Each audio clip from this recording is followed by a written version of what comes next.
ഭയങ്കര വൈബ്രേഷൻ വരുമ്പോൾ ഗൈസ്. അപ്പോൾ ഇന്ന് ഞാൻ ചെയ്യാൻ പോകുന്നത് വീട്ടിലെ എ സി ഒന്ന് ക്ലീൻ ചെയ്യാമെന്ന് വിചാരിച്ചു. കാരണം ഈ ഒരു എ സി വാങ്ങിച്ചതിന് ശേഷം ഇതിലായിട്ട് വാട്ടർ സർവീസ് ചെയ്തിട്ടില്ല. അപ്പം റൂമൊക്കെ ഒന്ന് വൃത്തിയാക്കുന്നതിൻ്റെ കൂട്ടത്തിൽ ഇതിനെ കൂടെ ഒന്ന് കഴുകി ഇറക്കാമെന്ന് വിചാരിച്ചു. അപ്പോൾ ഇതിൻ്റെ ഫിൽറ്ററും കാര്യങ്ങളും ഇടയ്ക്കിടയ്ക്ക് ക്ലീൻ ചെയ്ത് ഇടാറുണ്ട്. പക്ഷേ എന്നിട്ടും തണുപ്പ് ഭയങ്കര കുറവാണ്. അതായത് എ സി ഇട്ടൊരു 15 കഴിഞ്ഞിട്ടും റൂം തണുക്കാൻ ഭയങ്കര പാടാണ്. അപ്പോൾ ഇതിൻ്റെ കോയിൽ ഭാഗത്ത് പൊടി ഉള്ളതുകൊണ്ടാണ് ആ ഒരു തണുപ്പ് വരാൻ പാടായിട്ടുള്ളത്. അങ്ങനെ ഇതിൻ്റെ ബോഡിയുടെ ഓരോ ക്ലിപ്പും പൊട്ടാത്ത രീതിയിൽ മാറ്റിയെടുക്കണം. കാരണം പൊട്ടിയാൽ പിന്നെ അതൊരു ഭയങ്കര വൈബ്രേഷൻ വരുന്ന സൗണ്ടായിരിക്കും.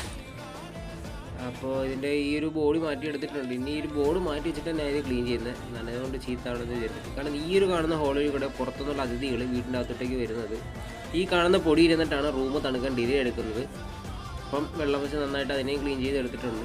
അങ്ങനെ ക്ലീനിങ് എല്ലാം കഴിഞ്ഞിട്ട് ഈ ഒരു കവർ എങ്ങനെ ഇളക്കിയെടുത്തു അതുപോലെ തന്നെ തിരിച്ചിട്ടിരിക്കുന്നുണ്ട്. അതെല്ലാം സെറ്റ് ചെയ്ത് കവറൊക്കെ ഇട്ട് ക്ലോസ് ചെയ്ത് ഫിൽറ്റർ ഇട്ടതിന് ശേഷം എ സി ഓൺ ചെയ്ത് 24 ഇട്ടാണ് ഞാൻ ടെസ്റ്റ് ചെയ്യുന്നത്.